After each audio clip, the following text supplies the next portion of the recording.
might work.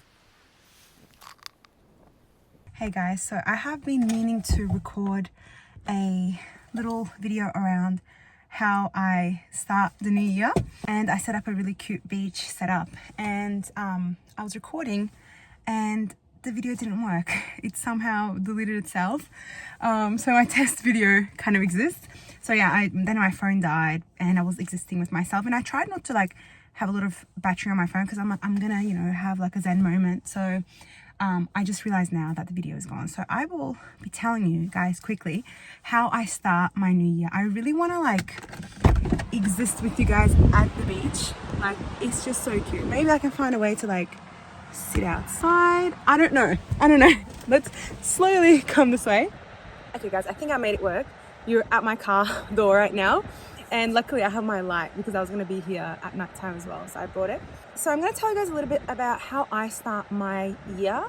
And you know, I obviously love goal setting, and I think it's one of the things that we do a lot of when we start a year, because we're always thinking about what we don't have. We're always thinking about what we need to achieve.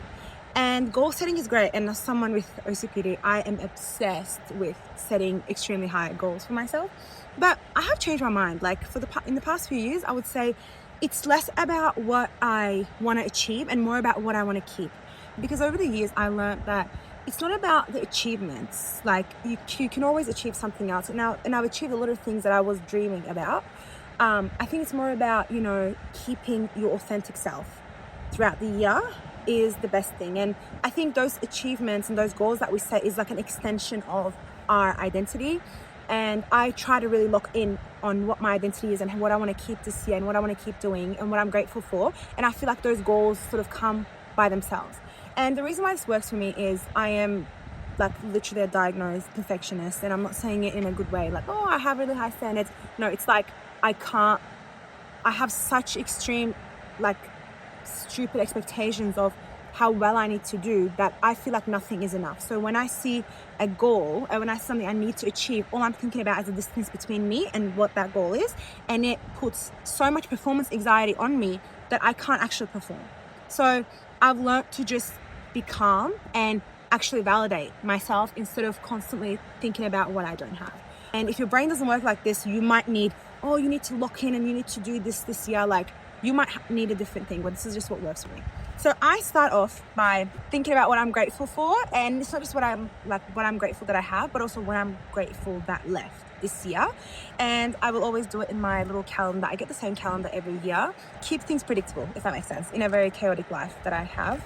I get my calendar, and today is the 1st of January, so I started writing down what I am grateful for, what was really good this year, what did I actually do, and I focus on, again, my habits or these maybe limiting beliefs that I left behind, or something that feels like it wasn't me, it wasn't aligning with me, and I managed to change it, or I, you know, achieved a new kind of healthy behavior. For example, like maybe I turned down my imposter syndrome, or I was able to talk to myself kindly, or I was able to, you know, whatever it is, I just make sure I write down whatever I'm grateful for that I did for myself. I also write down what I'm grateful for that other people did for me. And I really care about my relationships, guys. Like, they're so important to me. And I try to, you know, show that gratitude to people, because you don't know how it makes them feel to hear that. Because people don't do things for you because they expect something, but it really helps to make them feel seen, because they're a person at the end of the day. And yeah, I really try and, you know, think about who I'm grateful for, and I celebrate the things I left behind. I did so much progress on how I treat my body this year, and I always cared so much about my health, but there was a lot of restriction around how I treated my body. And this year I feel like I entered the flow state after so many years of struggle. I feel like I entered the flow state again with the way I eat, with the way I train. I used to be very picky around how I eat or how I train. I realized last year, like when I look back at the time when I was the happiest with my body, and I try to replicate what I was doing at that time, I actually can't remember what I was eating. Like, I actually can't remember what I was consuming, because it was so intuitive and it was so natural and it was so like just happening in the moment. I wasn't following a diet plan. So I came back to that this year, and I've been seeing a lot of results, and I'm really happy about that. I'm back into the flow state. I'm back into the healthy Dennis who just identifies with health. It's not about something she's trying to perform and she's trying to get to. Like, she's already doing it, and that's why it feels natural to her, and she doesn't even remember what's going on. I also made a lot of progress on detaching from like old wounds for myself, and I'm really happy about that. And it's so funny, all year it felt like it wasn't gonna end, and now I look back at it and it's finished. I don't know what happened in the last week of 2025. I feel just stripped from everything, and I'm really grateful for that. I was very kind to myself in terms of my body image. I was able to wear what I wanted to wear. I was able to, you know, attend events and go out and see people, even if I felt like absolute shit that day and I felt like I looked terrible. And I told myself something that's a little bit toxic, like, because of how intense I can be sometimes. Like this year, I just told myself, when I had a really negative comment about me, I just said, I'm just crazy. Like, don't believe this thought, because I'm just genuinely crazy. The person who's saying this is not normal. And I know that inner critic isn't me, but it just helps me detach from that thought. So I'm really grateful for these things. And when it comes to setting new goals, as I said before, it's more about me, you know, aligning with the person I want to be. I don't want to set goals, but I want to set systems. I read that quote ages ago. It was like, people don't fall into their plans. They don't follow their plans, but they fall into their systems. So I really think about the systems I want to create. So what are my activities outside of work or study? Or, you know, what are the non-negotiables in my life? I try to think about, you know, what do I want to do more of? What kind of systems do I want to create? All of this makes me just exist again in that flow state, because my surroundings are planned. It's not about, oh, I have this like plan I need to stick to, I need to do this thing. I think of it as like, I'm creating a house, and all I have to do is like walk between the doors and in between the walls. So instead of setting a goal, I will create a schedule, for example, and I'll try to stick to that schedule, because there's less thinking power that goes into that. And one of the best things that I love doing is I try to imagine, what is the best way that this year could go? Like, what's the best outcomes that could happen from this coming year? And I love thinking about that, because it really takes the limits off for me, and it makes me also realize what I'm truly drawn to, because I take the limitations away. And I think unrealistically, I'll say that openly, I think there's nothing wrong with you being unrealistic. I lived most of my life with people who try to like bring you down to reality, and that's one of the worst things you can do to yourself. So don't do that.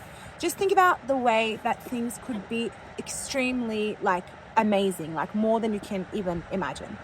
And I try to do that. So for me this year, I think one of the best things that could happen is I would have a part-time job in architecture as a junior architect, and I would be signed up to like an agency for like fashion styling photo shoots, hopefully commercial photo shoots.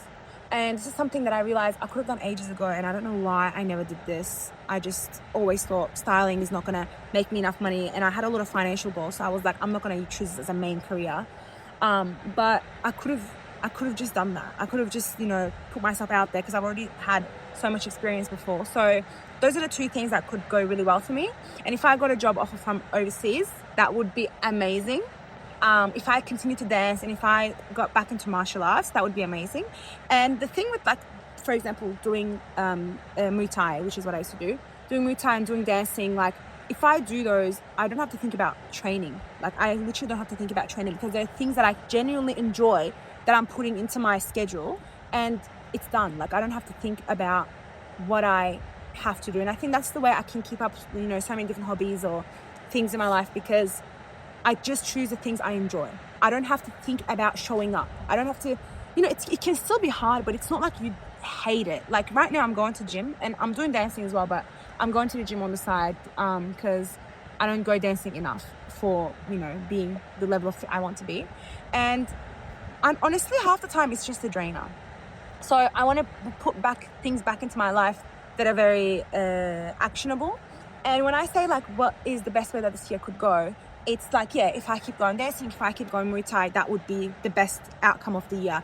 It's not a goal. It's not a thing that I can't control, because if I say, oh, if I went to dancing this many times, or if I won a competition in dancing, or if I did, I don't know, grading or something at Muay Thai, like those are things that can actually be out of my control. And I'm not saying that bad things are going to happen, but I like thinking about it as, you know, it's fully in my control. Therefore, I can fully commit to this plan.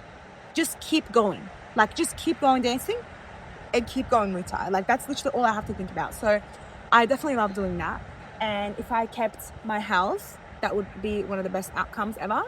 And I had a lot of like goals of like meeting new people and making new friends last year, and I feel like that worked out really well. And I actually don't feel as drawn to searching for new friends this year, which is a big win because that was a massive issue for me in my head. I really wanted to be more aligned with people that I feel, you know, close to, I feel alike with.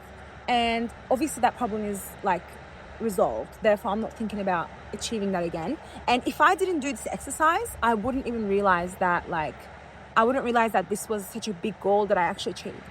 So that's why it's really important to do something at the beginning of the year or any time to do a reflection on what are the things you want to keep in your life. Because it shows you all the things that you are grateful to have. And I feel like it's one of the best outcomes of, you know, a reflection. I hope you have an amazing new year. I hope you have, I'm going to put some light on my face. I hope you have the best time. I hope you achieve everything you want. I hope you have health. That's the most important thing. I hope you have lots of health. I hope you feel a lot of guidance from the universe, from God. I hope that you have beautiful people around you. I hope you have support systems, you know, in your life. And I wish you the best. Mwah.